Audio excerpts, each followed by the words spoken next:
Hi, everybody. Welcome back to JAMS, which is Just Ask Mentoring series.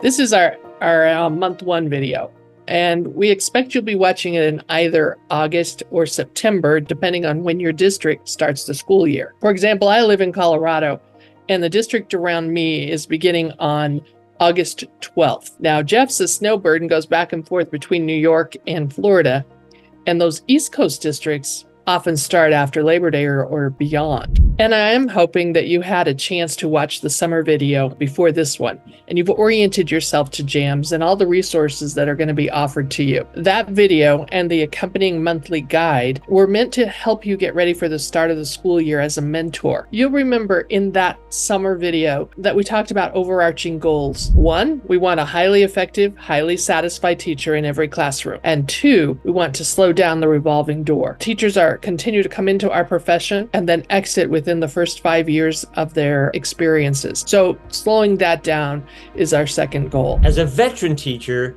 you know how to do many things automatically to get the year off to a good start. But for a new teacher, that just might not be the case. And that's your job as a mentor to help them think about the things that they haven't or maybe don't know to think about. Starting off the school year right, it's so important. We know how an investment at the beginning of the year pays dividends throughout the rest of the year. But a new teacher might not know this, so that's what you're going to help them with. It's a lot at the beginning of the year. Wow, it's a lot. It's a lot for us as experienced people, but for those new people, we're going to help them through it. You might be working with a teacher who is not necessarily new, but who is new to your school or your district. In that case, there are some subtleties that you'll need to employ. That new teacher, or that teacher new to your district, you hired that person for a reason. They had skills, experiences, knowledge that they shared with you through the interview process that you to which you were attracted, and so you hired that person. So now you want to take that experience and skill from the past and merge it and blend it into your district, your school. And as a mentor, you're going to try to help these teachers new to your district, but not necessarily new, sort of figure that out and navigate that. You know, we were thinking about change in general as we prepared for this video, and we pulled up the model by Martin M. Broadwell, which is not a new model, but it is so concrete. It's such an easy model to imagine. And it takes you through 4 stages. And I want you to think about beginning teachers as I describe those 4 stages. The first one is unconscious incompetence. You don't know in this stage what you don't know. You can see the end, what it's supposed to look like, but you have no idea what steps and skills are missing for you. The second stage is called conscious incompetence. You became fully aware that it doesn't look like this in my classroom. This is not what I thought it was going to be. You're trying to figure out, what do I do? And that's when you're moving into consciously competent. And it might take a while. A beginning teacher may stay in this stage for a while. It's where they have to think through every step. Planning takes longer. Organizing a classroom for, let's say, 25 third graders takes a long time because everything is new. I think about picturing other kinds of learning opportunities like riding a bike, how the body is so stiff at this stage, not relaxed at all. And my guess is for many of our beginning teachers, it's like that for them too, physically. When we move to unconscious competence, it's like autopilot. It's like seamless. I just made the move because I saw that I needed to make the move. And when a teacher gets to that point, it becomes masterful. A beginning teacher may observe and just watch and wonder, but it didn't start that way. Getting to unconscious competence takes really a lot of determination and work. You can think about this also as it relates to you as a mentor, right? If this is the first time you're a mentor, you might just be realizing that you don't know or necessarily have experience with all the things you need to do as a mentor. Before eventually, years from now, as you're a repeat mentor, you become unconsciously competent. This service, the JAMS, the Just Ask Mentoring series, is aimed right there at the middle. Through these videos and the monthly guide and the other resources we share, we're identifying those steps, those moves you should make in that consciously competent stage. And that's what we're all about. And in this video in particular, we're going to be focusing on orchestrating a positive environment. That's the culture piece. And then organizing a productive environment. That's the process, the systems, the procedures piece. We're going to use the books, right? Always about the books. We'll point to you. It will identify specific pages, self-assessment lists, reading to do to help you as we try to orchestrate a positive environment, organize the systems to be productive. And in addition to that, we're going to, in this video, address a couple of very time-sensitive things. Number one, the importance of reaching out to parents at the very beginning of the year in advance of any trouble. You know that as an experienced teacher, but an inexperienced teacher might not. And then the other piece is sharing some advice for that old dreaded back-to-school night. Orchestrating a positive learning-focused environment doesn't just happen the first week of school. That's a bit of a misconception. We use a community builder that first week and we're done. That's not it. It doesn't happen the first week. It doesn't even happen the first month of school. It takes all year long to build the kind of environment where students are eager learners and members of a safe environment, safe community, and they continuously learn together. I would just say it's not magic. As each of you knows, it takes great thought, great planning, and lots of practice and repetition. So start with the end in mind and visualize what you see and hear when you picture a classroom where kids thrive and they're excited to be a part of the community. They want to be at school every day. And think to yourself, how did this learning environment that I'm visualizing come to be the way that it is? Really, that's the question. How did it come to be like this? So if we could rewind, what would we see and hear the teacher doing in that environment that created the conditions that you're visualizing? What did she set up in September? What did October look like? November? It took great patience and tenacity. She stuck with it to get to where you're seeing the things you're seeing. Another think about at the same time is, how would your mentee visualize a learning-centered classroom? Are you two on the same page? How do you know? It's a good question to bring back. It's a great question to talk about together. What is it that you're after? What is a positive learning environment for students? It's likely you're going to talk about things like a place where there's a sense of belonging, where there's community building that goes on, there's collaboration in the classroom, there are clear expectations, and of course, my guess is you'll all describe an active, stimulating learning environment. And as mentors, we want our mentees to be very deliberate about setting these things up and continuing to picture what it is that students need in the classroom. If you're working with like a brand new teacher, right, and their only experience comes from student teaching, they sort of dropped into that classroom, right?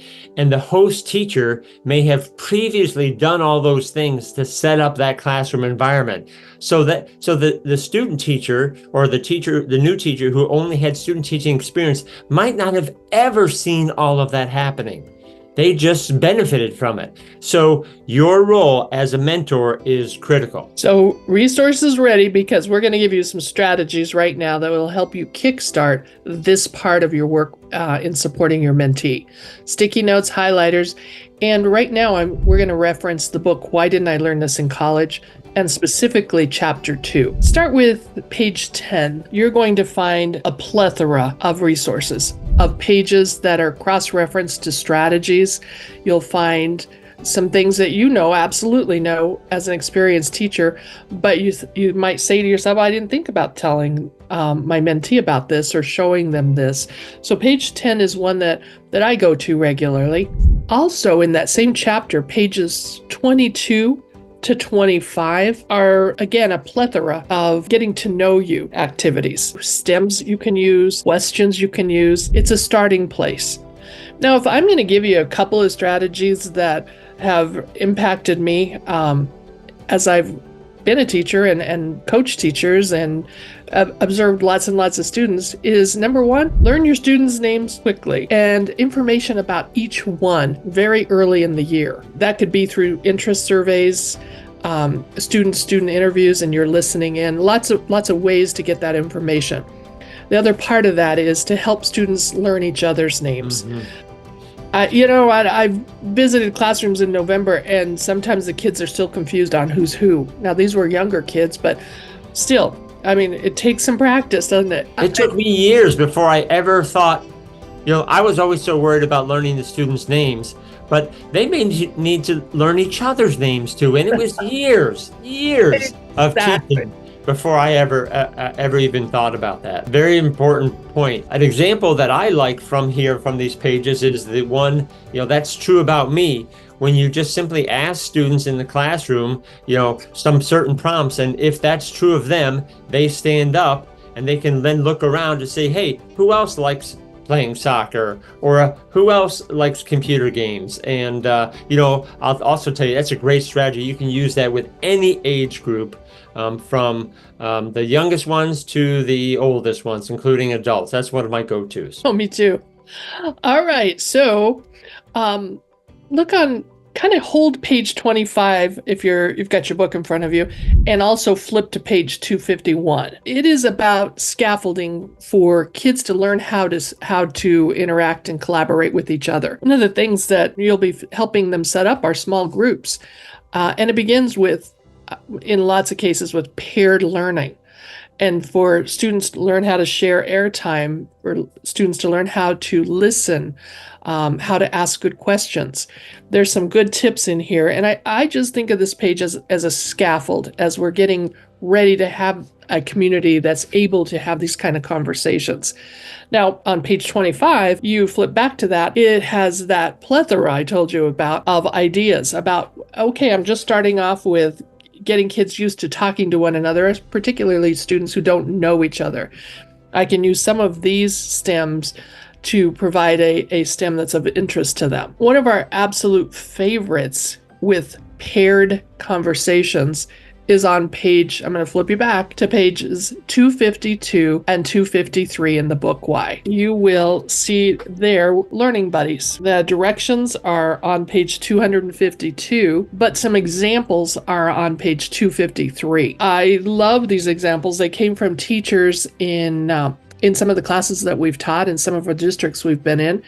And Jeff's going to tell you how he used them. Well, kids don't automatically just magically use that term before, Brenda, know how to work in a pair. They don't magically know how to find a partner.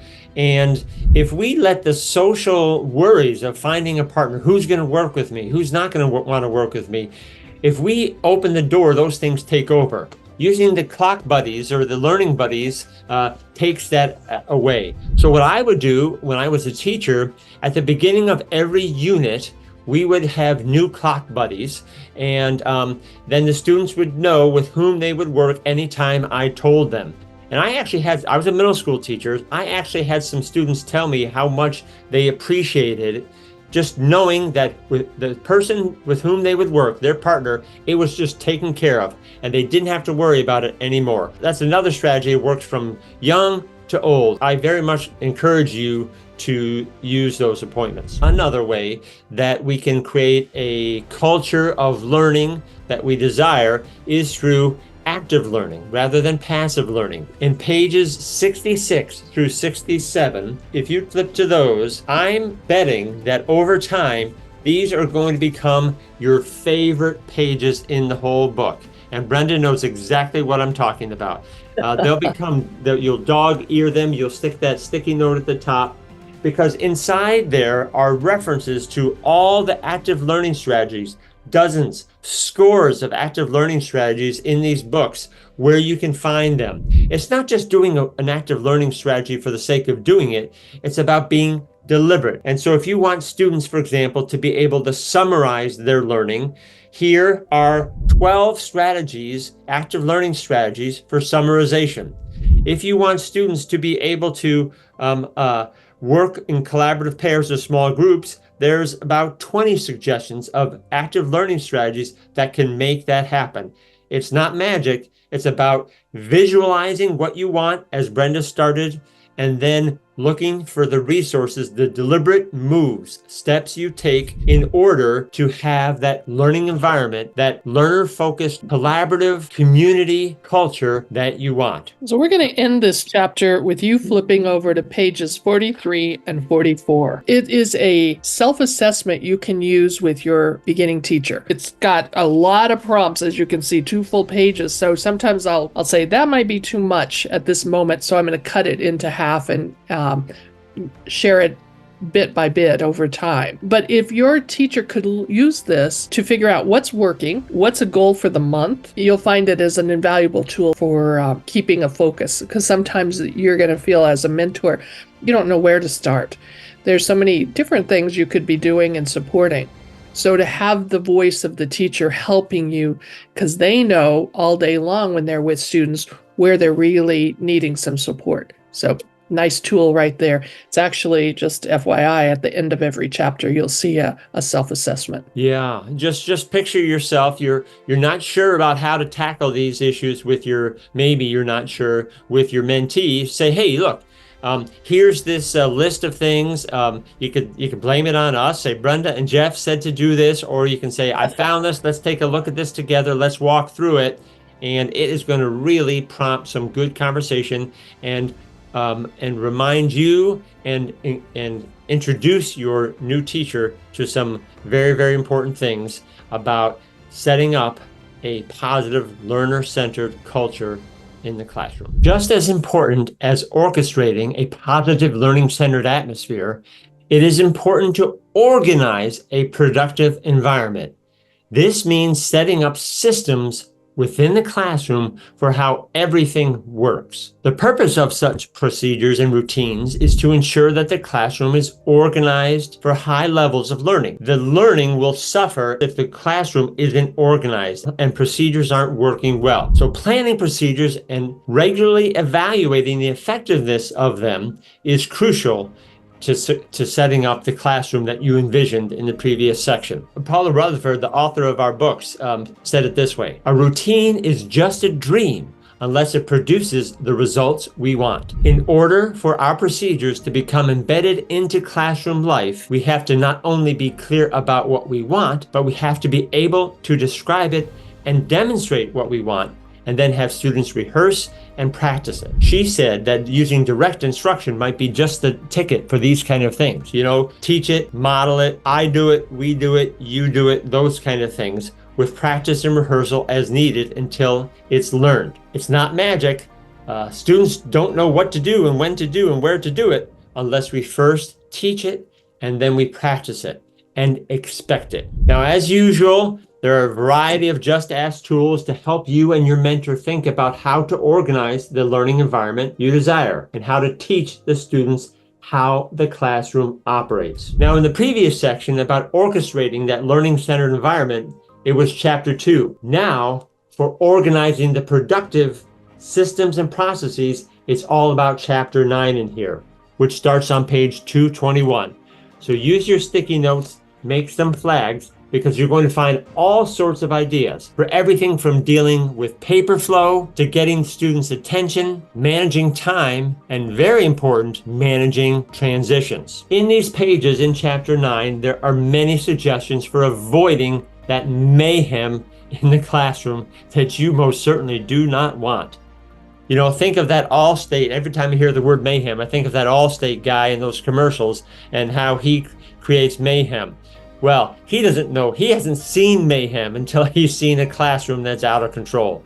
We know no learning is occurring in a classroom filled with mayhem. No, I don't think teachers like mayhem one bit, nor do students. So they're going to know more than anybody where and when mayhem occurs. So looking on pages 257 and 258 in Why Didn't I, you'll see another list, another self-assessment, just like the one I showed you earlier, where they can identify what's happening in their classrooms and what they need to be working on. So it's again about W. I'm going to put a W when it's working well already, a G for goal, and an N for not yet. With that said, I think it's time to flip to the Green Book officially, the 21st Century Mentors Handbook. This is the first time we're opening this one with you, and I'm going to take you some pages that you'll find, I hope, really, really useful. These pages that I'll show you are based on the organizing a productive learning environment. So 166, 167, and even 168, the bullet points are suggestions. Please don't think that we're saying do all of these things, but pick and choose based on the goals that you're setting with your mentee, on what you've observed, what they're talking about, all of those pieces. Nice suggestions. 169 is a favorite page too, because it's some sample reflective questions that you can use in the conversation that you're leading. Sometimes you don't need these samples. You're questioning and it's just flowing. But for those days where it's maybe not, these pages would be good to have handy. Maybe keep a copy of them with you. And you'd be able to lead a conversation, a reflective conversation with your mentee about what they're trying, what's happening, and what needs to happen next. So there you go with some good questions. I'd just leave this piece with a reminder that every investment, even though it takes time and you may have to convince people it's worth the rehearsal, worth sticking with it, but the investment at the beginning of the school year, that first quarter, will pay dividends throughout the school year. So very much worth doing, very much will save instructional time later. And avoid mayhem.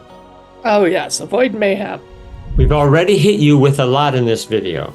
But before we let you go, there are two other timely pieces of advice that we have for you, and both have to do with parents and guardians. First, make sure that your mentee has communicated with the parents and guardians as soon as school starts, if not before. Have them reach out to the parents with a letter, email, or using the school messenger system, whatever your school uses. But don't let them wait until there's trouble or a particular need to reach out with parents. Get out in front of it. Introduce yourself, explain how you can be contacted, explain how you will contact them. Just a little bit, not a lot, but what you're doing is you're proactively and positively building the relationship with the caregiver in advance of any possible sticky situation. It will pay dividends. The second timely thing that relates to parents and guardians is preparing for back to school night. These events can be a source of worry for all teachers, and especially new teachers who aren't sure what to do, and for veteran teachers in a new school who feel extra pressure to make a good first impression. Your mentee is going to need some help with this. Pages 267 and 268 in Why Help. They'll help you first, before you get to plan anything, to think about a couple of big questions. What is it that parents really want to know? And what is it that you really want parents to know? Chances are the most important thing will not be hitting parents with rules and consequences and percentages and grading and weighting. That stuff you can do in writing, and just incorporate it into that back to school night. Not that be the biggest goal. The biggest goal is about relationships. Parents want to know that you know their child and you care about their child, and that you are there to help them learn and grow as a human being. That's what they care about. That's what they want at back to school nights. Those events can be scary, but if you help your mentee focus on what is really important to the parents, the event can be less stressful and hectic, and can be relationship building with parents. Historically, we throw new teachers into new experiences without adequate preparation. We just do it because of the pace and all that's going on at the beginning of the year, particularly. And there probably wasn't a course at the university about preparing for back to school night, or even positively and proactively working with parents. So this is something that we really need to pay attention to. And the expertise is all around you, all around that new teacher. It would be a great time to teach them to reach out to other teachers in the building. Grade level teams, content area teams, teachers down the hall. You can steer them where you think they would be able to be mentored in a different way than what you've been saying. It's nice to gather lots of ideas about what works best, what are best practices around back to school night. So kind of use that as a strategy. It's almost like a scavenger hunt. What are other people saying? In this video, we've sort of hit three things. Number one, how to orchestrate that positive learner-centered environment. Number two, how to organize, how to set up processes and procedures for a productive environment. And third, how to work with parents via early contact and the back to school night to set up good relationships. So it's time for you to decide how you're going to move forward as a mentor. Take your time, go through this video again, stop and really take a look at the different suggestions, the different strategies, study them, think about what might be needed. You have plenty of tools. You have plenty of ideas in order to get started. So we wish you the best of luck, the best of success with your mentee this first month of school, and enjoy your own classrooms too.